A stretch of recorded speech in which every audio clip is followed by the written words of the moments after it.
Welcome to Crypto Talk Radio, the podcast for everyday investors like you. Visit us on the web at cryptotalkradio.net. And now, here's your host, Leister. Thank you for that, Bailey, and welcome everybody out there in Crypto Talk Radio, found at cryptotalkradio.net. Amidst a world of suck crypto, I'm a little bit excited. We have a special guest today. I'm really excited to share this discussion with you, because it's finally hearing refreshing information from not only inside crypto, because he has been in crypto for a long time, but also from outside of it. He gives a very unique perspective, and I answer questions to tap into total knowledge. And he does speak at points. We talked about his organization and his alignment in crypto today. So that's going to be very exciting, and hopefully you'll hear the full duration of it, because I'm really looking forward to hearing thoughts. CryptoTalk.fm, let us know about what you think about the guest and everything. I also have a couple of news bits I'm going to be talking about. I will talk briefly, mostly Bitcoin focused, I think, today, but I got a couple other tidbits also to cover.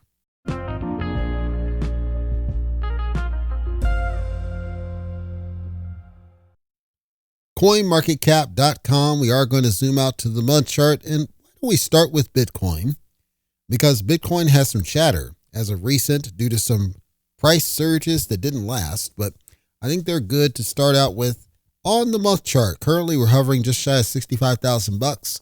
What I see as a downward trend, some people see as an upward trend, because there was some sell-off of precious metals. People theorize triggered by the Hormuz incident that's going on out there. And some think that money's going to start flowing back into cryptocurrency, starting with Bitcoin. And so they're testing levels to see if this is finally the surge that's needed. Now, unfortunately, there's a number of things working against it. One of them I'll get to here momentarily, but we'll spin over to Ethereum. Ethereum currently hovering just shy of the $1,900 mark, had a much better trend upward. And my guest actually talks about Ethereum. But Ethereum is believed to have a better recovery than Bitcoin overall, at least in the short term, from what I see. Because I do see an upward pattern for Ethereum that I do not see on Bitcoin, largely strengthened by ETFs on the main stage, and then Idiot Vitalik and some of the things he was trying to push in terms of improvements for the chain overall. So big picture, short term, we've got some problems. Long term, there's potential. But there's contingency. One of the main contingencies, which I think is worth discussing, is the Clarity Act. A while ago, I said that I didn't feel as strong about the Clarity Act as some of the YouTubers that are out there. And I said that I don't think this is going to move anywhere in the near future. Well, the president, Donald Trump, recently came out and, as he does, posted on his social media to press Congress to act, because they're about to go on break. And for those outside the U.S., you may not have known, yes, our Congress actually goes on break at times. They just literally stop working at points. And it could be in the middle of a crisis. It could be in the middle of a budget crisis. It doesn't matter. They just go on break. It's actually in the law that they should. Now, obviously, that was built at a time when we weren't dealing with crises after crises and shut down the government and all these things. That was when that was created. It was before. So we never revisited it past that. And a lot of times, because unfortunately it's a two-party system like it should not be, one party will use that as an excuse to kind of dip out and let something expire or let some law not pass or do some other shady business. That's the real of this. President Trump has been pushing to get the Clarity Act over the finish line. The same Congress, by the way, essentially bum rushed the homeowners legislation that passed very recently that Donald Trump refused to sign. And he refused to sign it because he felt it wasn't going to make a difference. And if you read the black letters of it, it's not really going to make a dent in home ownership and affordability. The biggest thing in that one was institutional players. There's a cap on how many houses they can own for rent. They can't just buy up the supply. And they were trying to make it easier for people to build and lessen red tape in the process, because that's all tied to affordability. But a lot of analysts believe it's not going to really make a dent in affordability. It's not going further than it should. It's just bare basic enough.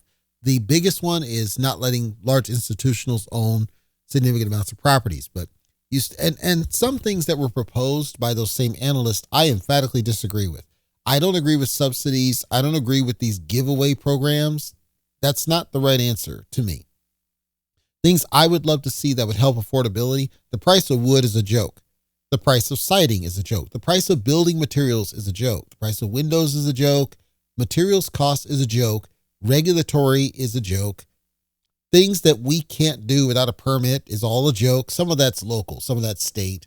But the point is that there's so much red tape around home ownership, and all of that has its own costs that stack over top of it. That's the real problem. The other piece, and this was covered in another spot, was the government was trying to tell the banks, look, if we're talking a house that's less than $100,000, like down in the South, some houses, I looked it up. One of my relatives, their house, when they bought it, obviously it was low, 5 figures. But even just recently, it was only like $40,000, $50,000. And it wasn't like a small house. In some places, they're just really affordable. But what happens is that some of the banks are hesitant to lend when they're low amounts of money, or if the credit situation is the best. That also has an impact on home ownership and affordability, because if you're not able to get the loan, it impacts your ability to get the house, right? Duh. So they're also, when I say the White House, they're also trying to lighten up. It's like, banks, come on. I think Trump even signed an executive order about it. It's like, come on, okay, it's 100,000 lower. So what? Work with those people. We need to get more homeowners. And the truth is that these are viable homes that need to be bought up, that are available, that nobody wants, but some of the lesser or the lower income folks, it's a starter home, or say somebody fresh out of college or high school or something. It's a starter home and it's worth doing it, but we have to lessen the barrier to be able to get the loans. So the bottom line is that with the Clarity Act, in addition to everything else, Donald Trump he wants what he wants, and he's saying this is what we need to focus on. China and many other countries would like to take complete total control of this major financial happening, as well as AI, where we're now leading, but where they're fighting hard. Don't let China win on either subject. That's Trump. So he wants people to push on his agendas while he's over there, pushing on war. And then the war is obviously suppressing prices and value, and, people are struggling. But setting that aside, the point is that there's a bigger picture at play, and there's a lot of puzzle pieces. And the more he does not focus on the United States, the less it's going to get any better. Now, without further ado, I'm going to introduce you to my guest here. We had a very spirited conversation, a very exciting conversation. I hope you do enjoy all the conversation points and pieces that we have. He does give information on where to learn a little bit more about it. I do encourage you to learn a little bit more about it. I will tell you, this organization is going through a lot of shifts right now, and there's a lot of reorganization that's happening that sounds very compelling. I have not gone deep into it, but I did go and take a look at the surface of what's going on. I encourage you to do so as well. You're going to see things that may be of concern. I want you to listen to him, because what he's saying, it sounds like it's part of a larger strategy, part of a larger plan. And most importantly, you have to give respect to somebody, a CEO that's willing to come on the show, CryptoTalk.fm, and just chat it out and answer questions candidly. And he is open and candid about the questions that I targeted, because I was trying to simply say, let's learn about you. Let's learn about your background. Let's leverage your knowledge of the history of what got us here. And then let's learn about your organization and where it's going. And let's focus on those directions.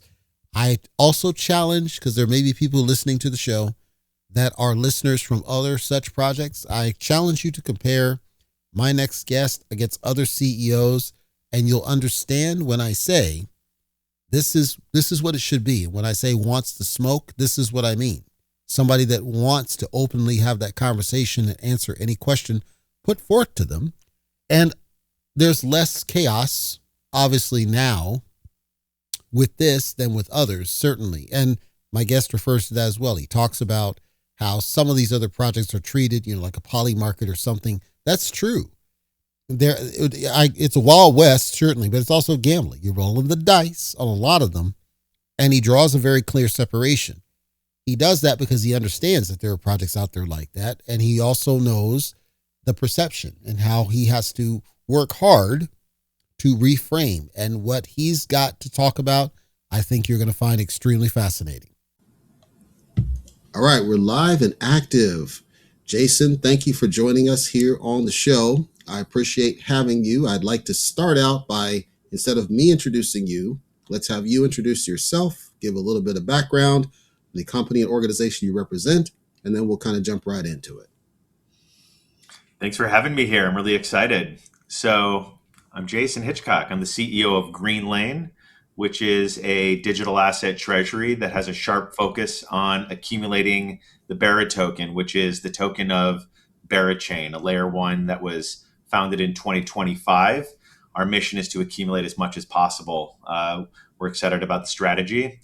My background, though, for the last 15 years, I've been working in startup land, building out business teams and go-to-market teams for lots of different types of companies. I've worked at a venture studio where we made a ton of different products. One we sold to Twitch, where I worked for a few years. That's where I got super excited about Ethereum. During DeFi summer, that's like a period that fondly in the industry we refer to when a lot of different decentralized finance applications were coming out. Things like Uniswap, Curve, Compound. There were all sorts of different products that made a light bulb go off in a lot of people's heads. And for me, that's when I looked at crypto. It was no longer just coins that had prices that went up and down. I realized, oh my gosh, you can build applications on the blockchain. That's so interesting. That makes sense. And I started a liquid token fund, invested across DeFi, did really well, ended up wanting to get deeper into the industry, led a business team at Third Web where I sold commercial software for developing on-chain applications all across the industry. And when I was looking for what I wanted to do next, that's when I connected with the BeraChain team. They were looking for someone who had experience managing a DeFi portfolio and could evangelize the blockchain as the future for applications, as a platform, to be the CEO of Greenlane. And I thought that's an exciting opportunity. So that's when I joined in January. And ever since then, we have been rolling out a digital asset treasury strategy. Awesome. I want to question a couple of things that you called out there because they're fascinating to me. So the era that you refer to, I affectionately refer to as the Wild Wild West of crypto, because we're also talking about a time when nobody really understood what was going to be. We just were kind of trying stuff to see what might stick or what might not stick, especially when you talk about Curve in particular. With the evolution of DeFi, so we now have what I would argue is a saturation of it, which isn't necessarily a bad thing, but it also makes it difficult for new people to get in because they don't really know how to start. They're struggling with, well, there's a lot of stuff here. I heard something about this. Where do I get started? To those folks, what would be the advice? If they're just completely lost. They don't even know where to start. They don't know Ethereum. They know Bitcoin maybe. They don't know about bridges. They don't know about swaps. They don't even know about exchanges. And not just getting them on board, but to allay their confusion, to get them comfortable. What would you recommend? How would you talk them through that?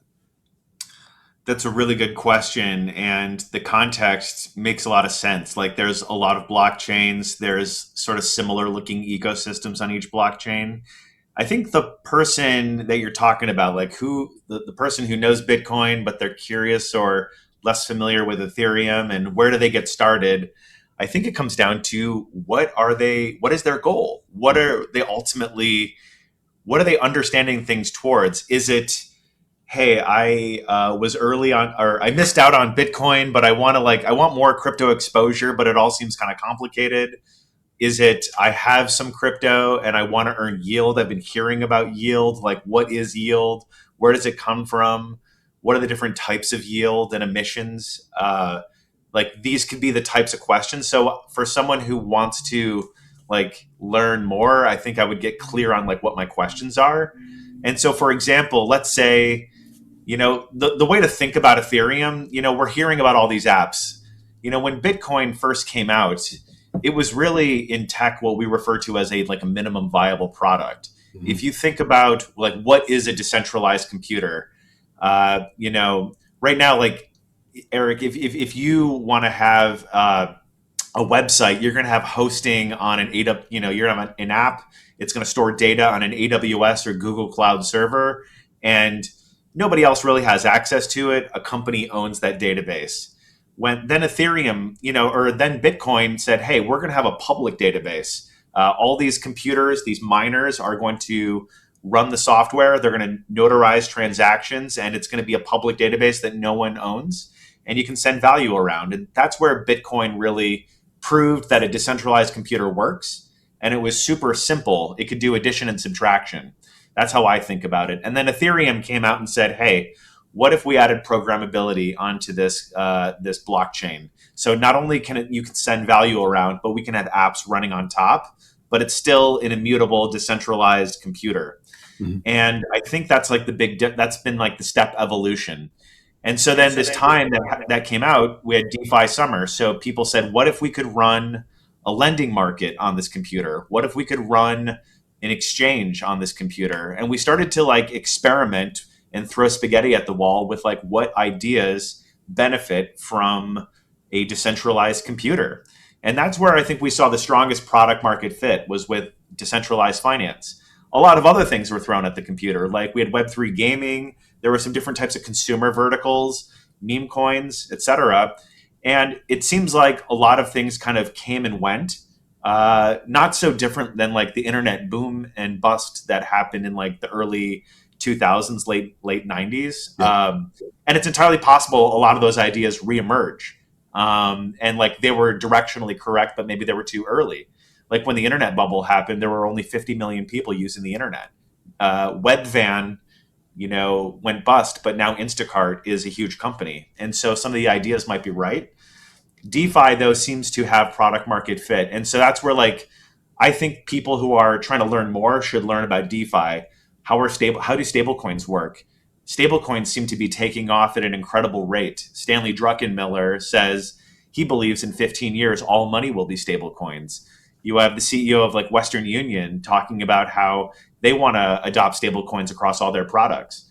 And so like learning about like what are the different types of stablecoins and how they work, what types of decentralized finance protocols create them, can you get exposure to those? Then you have exchanges like we mentioned, Curve and Uniswap, where stablecoins get swapped. So my journey was just about learning about how these different types of products work, lending, DEXs, stablecoins, what protocols seem to have pioneered them and are the biggest, and are there ways to get exposure to them that make sense? What do people say about them? And then you can kind of follow the trend along the way and kind of develop your own hypothesis. So I want to now do the devil's advocate question. Yeah. So you call out stable coins. An argument can be made that stable coins and decentralization are inherently contradictory if you have an authority that can restrict the use of the stable coins, which is part of the kind of compromise that's being negotiated. Is if we do that, we need to be able to lock it down, freeze assets, take assets. So then it forms a form of centralization because it's controlled, which defeats what Bitcoin's intent was, which has caused recent conversations steering back to Bitcoin as, remember, this is still here.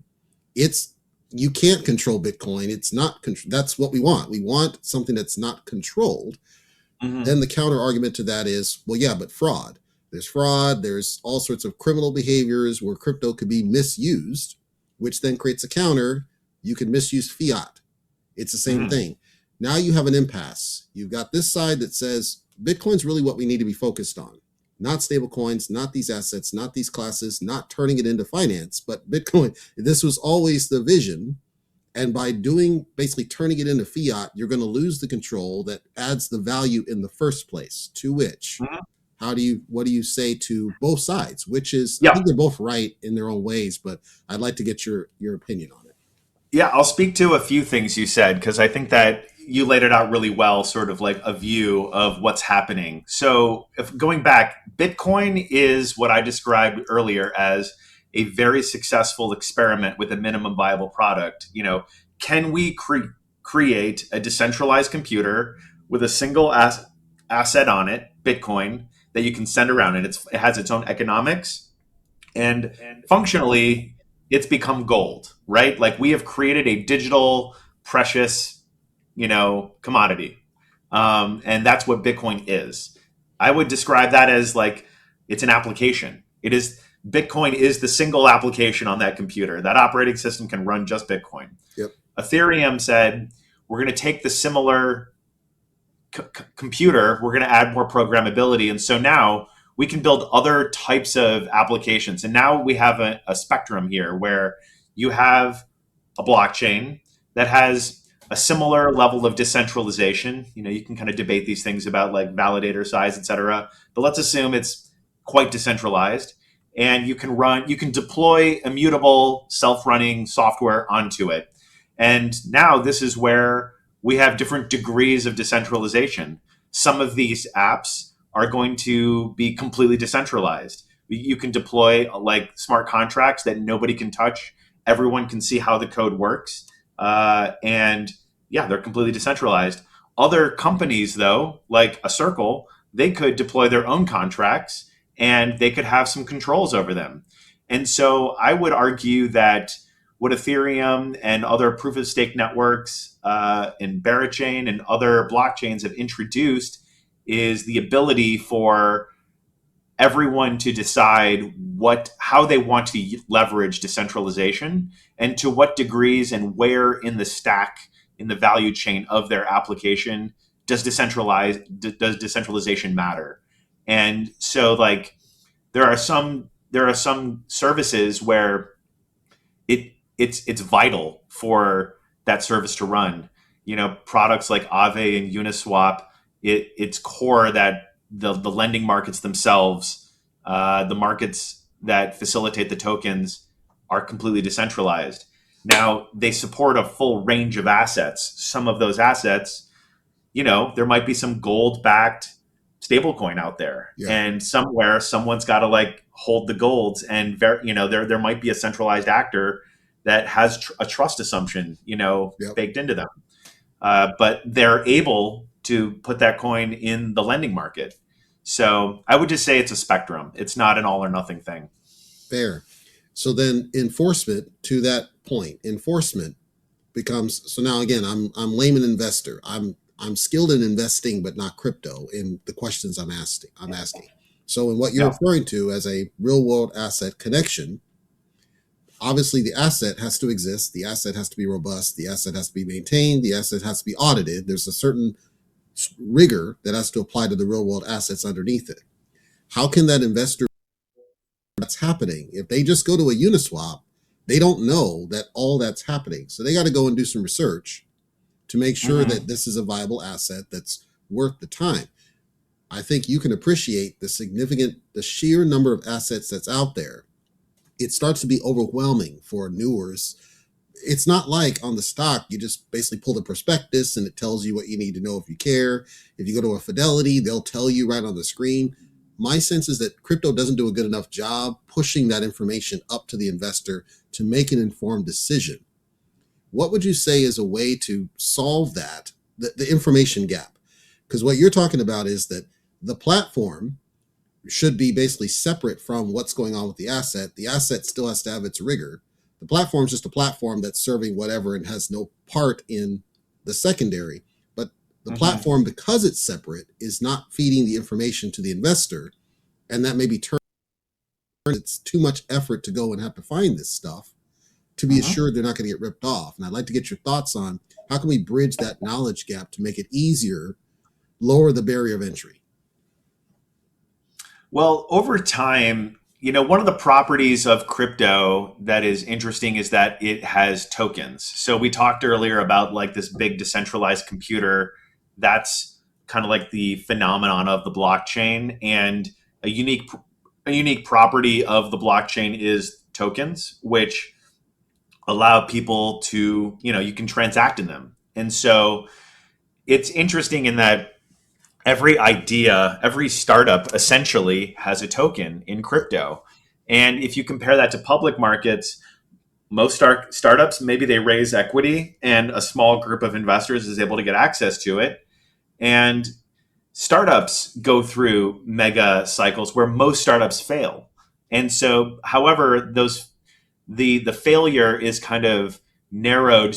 It's felt by like a small group of startup investor people, because crypto has tokens that are widely available to the public. Everyone has the ability to get exposure to crypto startups. And so that's why there's so much sentiment, like of ups and downs, where the public widely feels the failures of, like, a normal failure rate of a startup ecosystem is more broadly felt because we can buy tokens. And I like, that's the underlying feeling of how can I do better research? And boy, it seems like there's a lot of things that don't work. And that's just the case with startups in general. Most startups don't work. But because there's tokens, we are more broadly exposed to that. And since I think DeFi summer, we've had like the rise of like crypto on-chain startups, decentralized finance companies. There's many in the category. We have other verticals like decentralized physical infrastructure, etc. We're seeing more tools emerge like that gather on-chain data to kind of compile metrics that the industry is gravitating around and we find interesting. Like, I think there's a really great website called DeFi Llama that I love to use. It'll show you, the total value locked on a blockchain. You can see if tokens earn fees from the business itself. Is how much do they capture in fees? Is that shared with the token holders? You can see how many token holders there are, and you can kind of decide what mix of metrics signal to you that this business has traction, is making progress, is healthy, is compelling. And, it at least gives you more of the story.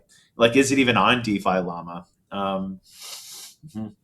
Would you feel that people should largely, I don't want to say it this way, but I don't have a different way to say it, should largely disregard social media when looking for projects? I think it's a place to learn about a concept. I think it should only be one input. And, I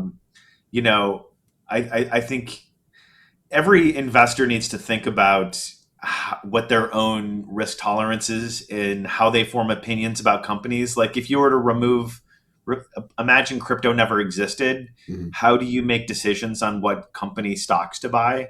Yeah. What is it that gets you to buy an Apple stock or a Tesla? What sets of narratives need to form in your head and get you to conviction? What information do you need to see? Well, and there's one key difference that I'm going with it. Let's take Apple stock. There was a time Apple was nothing more than dying stores and malls with a sad looking guy when it was on the verge of bankruptcy, and then Steve Jobs was called back in and we know the story. And its stock was rock bottom. The difference is we're talking fully known people. We're talking regulatory scrutiny over the business. We're talking financials that are audited. We're talking a trail that we can track people. There's so much regulatory oversight on that market that it gives a little bit of a cushion, where the crypto projects don't have that up front because there is no structure to do it up front. We heard the story under the prior administration where, we tried to go in and register with the SEC. They wouldn't even do our application, so we can't get registered. Then you have a slice of these orgs where they are shady on purpose, and because there's no regulatory oversight, they're trying to slip something out there just to get quick money, pump and dumps, and then trying to distinguish what's really a pump and dump versus something that's viable. And many of them that they don't front their own equity, however they get it, loans or otherwise, they don't do it. They're using this pre-sale strategy, which some people say, if it's a pre-sale, it's probably a scam. Well, then that's not fair to the smaller orgs you're talking about, where they are legitimate, but they have no other way to raise the assets for what they think is a good idea. Then they get a startup, they get a good idea, it gets to a point, they learn something that says this isn't going to work, the laws changed, we're not going to be able to make this, and they have to shut down. So where I'm kind of going is simply to say, on the stock market side, there's so much cover. On a government side, there's so much cover and awareness, it's harder for them to rip you off. It's not impossible, but it's much harder to do than the crypto side. And the newer investors now versus, say, 2021, I think you were watching in 2021, it was chaos of just dog coins and all these crazy things and news articles. This person turned $80 into $2 million that gets people trapped Mhm. I'd like to, I'd like to see if there's some solution to that. Maybe there's not. Well, there's an aspect of crypto that reminds me of like, poly market betting or DraftKings, where people see a couple signals like, oh, here's a thing that is quite obviously super early and it's in a category that, it's like a lottery ticket, like it's a meme coin or it has the characteristics of it. And I think people should put that whole concept in its own bucket of like gambling. And then there's like another bucket, which is, are there startup, like almost like startup investing, where you have, if you look like Blockworks, for example, has a whole dashboard on like a transparency report, and there's like a number of companies that report all sorts of metrics about their companies to it, and it's really interesting. And you can browse these growing startups that are reporting revenue and all sorts of metrics that you were talking about public stocks, but it's like a self-imposed industry mechanism. It's not coming from the top yet because we don't have like the Clarity Act passed or other regulation, but the industry is trying to put out metrics so that people can understand what startups have, what companies have Lindy, how much revenue are they generating per year? How much of that revenue goes to token holders? What venues are these tokens traded on? And we want to get a sense of as much transparency as possible. The blockchain does lend itself to providing some degree of interesting transparency, but it also needs to be, caveated. So I think for people that are looking for exposure, that's why I said earlier, it's about like learning about, I think, what is DeFi? Like you have, like I said, stable coins, you have lending markets, you have DEXs, you have perp DEXs, you have a variety of categories that are clearly emerging as industries that have product market fit. And then the question an investor can ask is, well, if this has product market fit, is it like a winner take all category? Is it like a winner take some? Who are the some? Who could be the winner take all? How well is the winner doing right now? And try to imagine like where could this go? And those are the ways you could build a thesis for something that you want to invest in more long term versus like a get rich quick. You want, like, I sort of take a long term view on all investing. I think about equities, who's got a great long term story building on big mega narratives, Nvidia and Palantir and Tesla and SpaceX. Like these are going on, in my view, like they could be examples that are playing on big mega trends. In crypto, it's like if we take the assumption that finance is coming on chain and finance is is being disrupted by certain types of startups, certain categories of startups that are on chain, like I mentioned, stable coins, lending, perp dexes, et cetera. How it, tokenization of assets, who benefits from finance coming on chain that provides these services? These are the types of questions people can ask themselves, and they can like look forward and where could growth be? Awesome. Let's talk about Greenlane Holdings because it connects in a very, I think, appropriate way to this conversation. Greenlane, from what I understand, it started as cannabis-based. Is that accurate? Yeah, in a previous iteration of the company, it was a cannabis accessories company that I would say it rode like the boom and the bust of the cannabis industry, which went parabolic and then came back down to earth. And then in 2020, late 2025, there was a phenomenon where a number of blockchains were searching to create public vehicles to create exposure for them. There was a wave where Michael Saylor and Tom Lee from Bitmine had demonstrated that a crypto treasury could become a proxy for an asset. Yeah. And these are really interesting vehicles. And so other blockchains started launching digital asset treasuries. BeraChain raised a pipe from its investors, and like they also put into the pipe a large portion of their own tokens from their treasury that were locked. And they did a reverse merger and took over Greenlane, brought in their own board.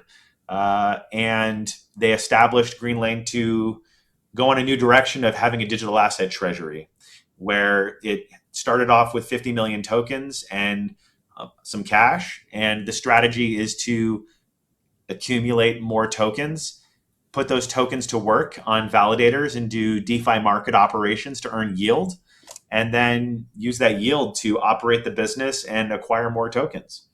And it is a long-term accumulation strategy Right. that is designed to, amplify the story of BeraChain and also earn a portion of the revenue of that ecosystem.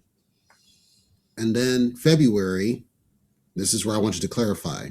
February is when basically you were put in charge of specifically the BeraChain asset treasury. Mm-hmm. The strategy behind that, is that date accurate? And then talk about what that means. Kind of what is the expectation under that assignment? Yeah. So when they raised this pipe and they did the transaction to become with the pipe in Greenlane in October of 2025, they spent a few months searching for a CEO.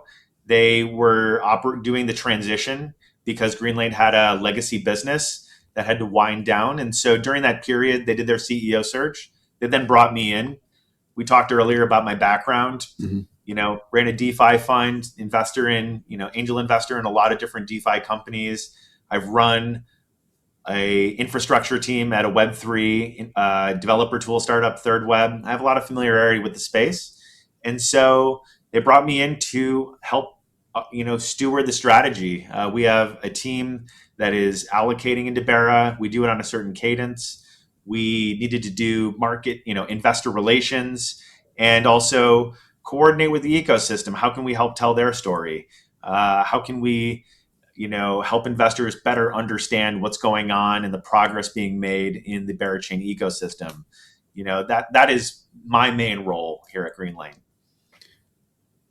April, so I'm going timeline on purpose because I think it's helpful for listeners. So April, reverse stock split, is the date accurate for that? And then the reason for it was NASDAQ primarily compliance? Okay. Yes. Go ahead. Yes. So something that happened when we acquired Greenlane, what often happens is, the market is still trying to understand, what does your company do?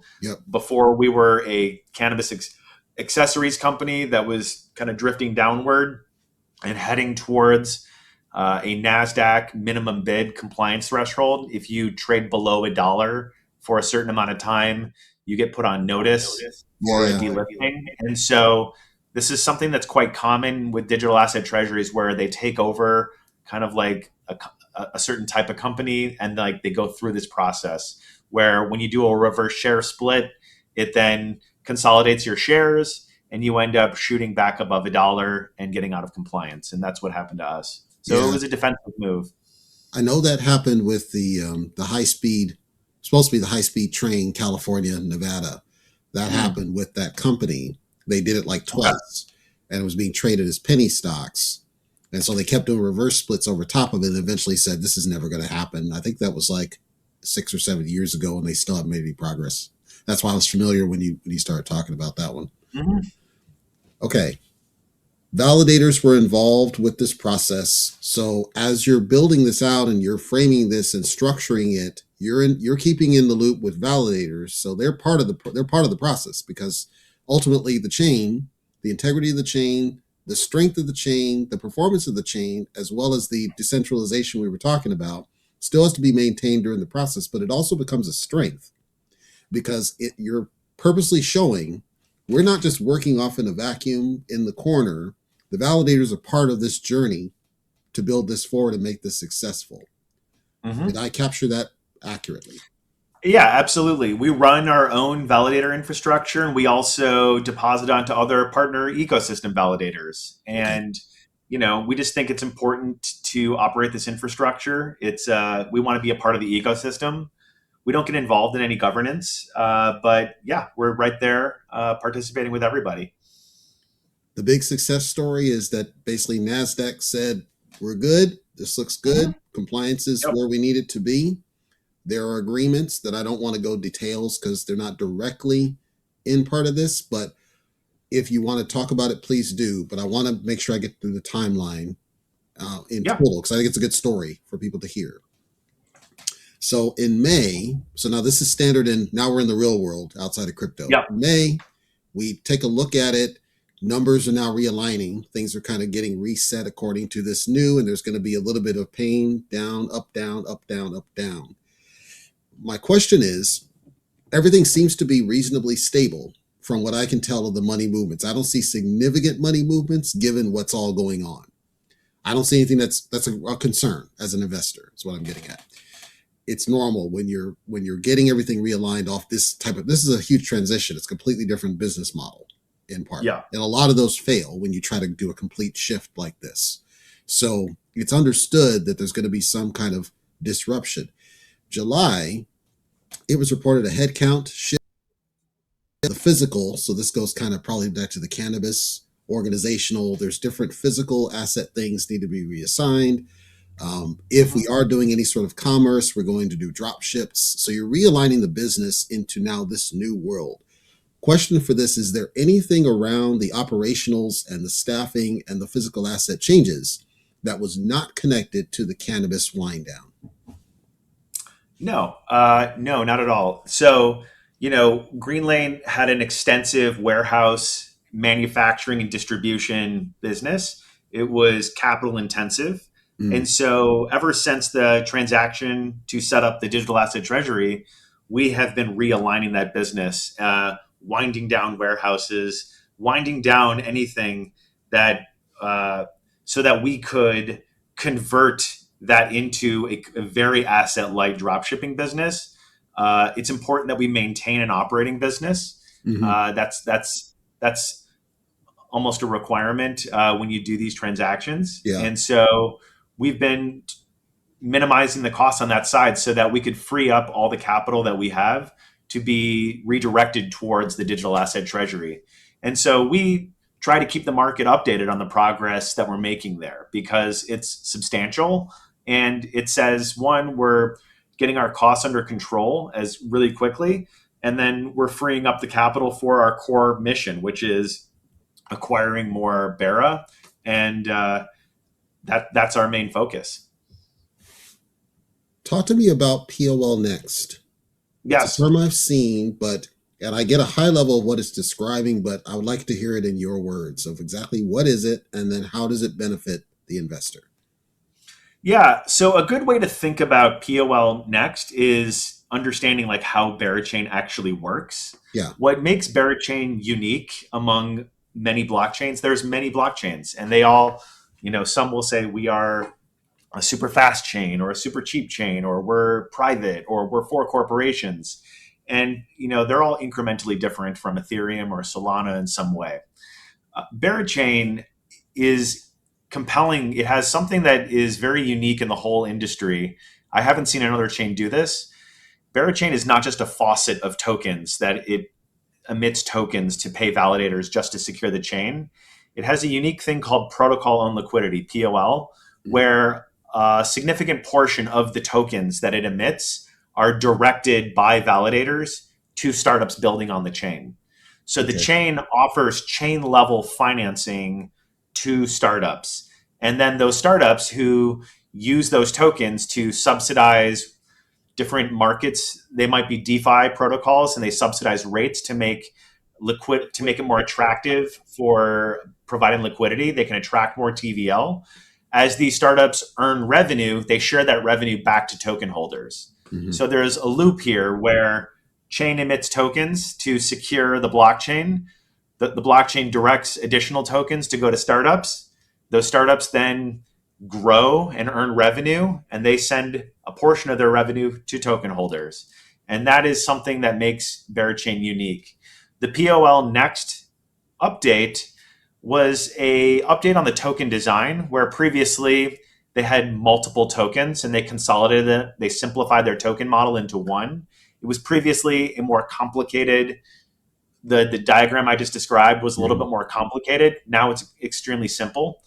And the other thing that they announced was a partnership program. And the way I'll describe this is previously, most blockchains were just passive platforms. They all said, we're going to be the next Linux of the blockchain. Here's our documentation. We offer grants. We have a DevRel team. We're going to do hackathons. Come to us, join our Discord. We'll help you build. And many chains did this. And what ends up coming out of that is you have mercenary builders and mercenary capital. They come, show up, they get a grant, they build a company. And then when the money runs out, they kind of move their app to another blockchain. And we've seen this play out over the last few years. BeraChain announced a program called Era, a part of POL Next, where they said, hey, if you're an entrepreneur, there's a Cambrian explosion of startups being built right now, but entrepreneurs need capital. That's something that they need help with. And they also need engineering support. So if you can partner with us, we are going to partner with you, BeraChain being the we, and we're going to give you a dedicated stream of emissions from our protocol.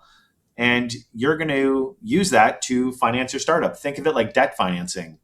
You're going to pay these emissions back. You're going to have an agreement with us in 6, 12, 18, 24 months. For every dollar we give you, you're going to pay $1.20 or more back. There's going to be interest on that.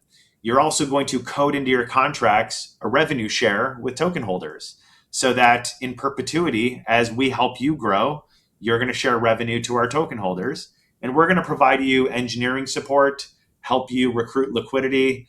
We're going to help you get visibility in the ecosystem. And so it sort of becomes like a joint venture. And the reason why BeraChain is doing this is they want to be really intentional about finding companies that you can't just copy paste onto other chains. And they want to help serious entrepreneurs grow. And what this ends up doing is the Bera token ends up becoming sort of like an index of the whole blockchain. BeraChain is not trying to be like the next Linux. It's trying to be more like an index of a house of brands that are all growing and they all share revenue back to the token holder. And BeraChain's mechanisms play an important role in accelerating the growth of each of these companies. And if they were to leave the blockchain, the mechanism wouldn't be there and they would not be as advantaged. So there's a lot of alignment between the token holders, the startups, and the blockchain itself. It's interesting what you're describing because BeraChain was 2025 when it went live. Is that accurate? Yeah. So in 2023, I believe, there's a project that still exists called CultDAO. Its model is described very similar to what you're describing. Okay. But what's weird to me is because I don't know if they took from somebody else, that I don't know, but the description is very similar. There's the stakers, the validators, there's tokens, there's projects come to us, will help. Everything else is the same. From what I can tell, it wasn't successful in what it was trying to do. They used kind of a form of viral marketing, take these stickers and put them on booths and everywhere so people are aware of us and we're kind of out there. Sure. Awareness and knowledge out there. Can you talk about what people may not be aware of what BeraChain is? I know the 2025, but that's all I really knew prior to having the conversation. What's the approach for awareness that this is out there, this is an asset, this is available for people? Absolutely. BeraChain is a very well-known blockchain token in the crypto industry. It started actually as an NFT project that was a community of DeFi, fans, intellectuals, practitioners, entrepreneurs. There was a core GUI center of the DeFi obsessed from DeFi Summer, like we described earlier, and they had their own NFT project that the creators of BeraChain made. And in this group, they were just evangelizing a lot of ideas. And the core concept of BeraChain was sort of willed out of this group to create a blockchain where, what if you had a blockchain that solved this resource allocation problem that they describe? And that is, you have blockchains that emit a large amount of tokens, and oftentimes that security budget, which could be $500 million or $1 billion a year, it might be paying to secure a very small amount of money, maybe $10 million or $100 million. And there's an imbalance here. And so the correction, the experiment, the mechanism that BeraChain introduced is what I said earlier, proof of liquidity. What if the blockchain routed some of its security budget to people that were providing liquidity on chain? So if you deposit, funds onto a DEX or a lending market, you could then take your liquidity token and put it into a reward vault where you'd receive incentives from the blockchain for proving that you have provided real useful liquidity into the ecosystem. And so that became the beginning of how BeraChain sort of got out there. A lot of people in DeFi found this mechanism fascinating. And that's what led to, their ability to raise funds, their mind share among DeFi builders. They sort of came out of the gate fast when they launched with a lot of different markets and products. Their liquidity grew very quickly. And so that's kind of like how, and like they also on the separate side, they were, because they had this NFT project and they had really strong memes. They had a really strong brand. They threw huge parties. They were kind of everywhere. There were a lot of like organic groups of developers like the BeraBaddies and different groups that wanted to like evangelize the BeraChain community, kind of grew on their own. And so that's how it became really well known. And, also it was like a retail rewarded community. They did airdrops during their TGE that went to the NFT collection holders, and they're the ones who got the lion's share of that benefit early on. It's kind of like one of the only communities where like retail sort of like, dumped a little bit on VCs for when the project launched. And so very well-known name. And that's why when they're doing this big update, POLV next, there's a lot of interest in it. So people are following their story. Awesome. This has been an absolute pleasure. Understanding the timeline, hearing your thoughts on what got us to this point, start to finish, watching where this goes. Now, when I say this, I'm referring Greenlane, BeraChain, but also the larger crypto, because I think there's a shift happening. I just don't know what the shift is, frankly. And I am watching to see what the government's going to do about all of the shift. And my concern is they try to turn it into another fiat, which I hope they don't do. But I'm still watching in the wings. Before we wrap up, anything you'd like to share, final thoughts, where people can find you, where people can find additional information, anything you'd like to share? Yeah, absolutely. And thanks for having me on. I guess what I would leave your viewers with or listeners is that, for people who are excited about BeraChain after, this conversation, you can go learn more about it. You can follow me on Twitter at Jason Hitchcock or GNLN Holdings on Twitter. We have a website, greenlane.com. But I would just tell you that Greenlane is the premier public vehicle for getting exposure to BeraChain. You don't need a wallet. You can get it from your brokerage or get it on Robinhood. And, you can either buy the token yourself in a wallet, or what we do is we do extensive market operations. We're staking our tokens. We're earning yield. We're increasing our token per share. And we're also trading at a significant discount to the token itself. So if you find the BeraChain story compelling, that could be something that helps you think about whether or not, Greenlane is something you'd be interested in. So I appreciate you having me on. We're early in the story. I think BeraChain is a technology platform that has more than green shoots of product market fit. And there's a lot of really interesting startups to follow on there. So thanks for having me on. Absolutely. Thank you. And if you want to hang out for a couple minutes. Absolutely.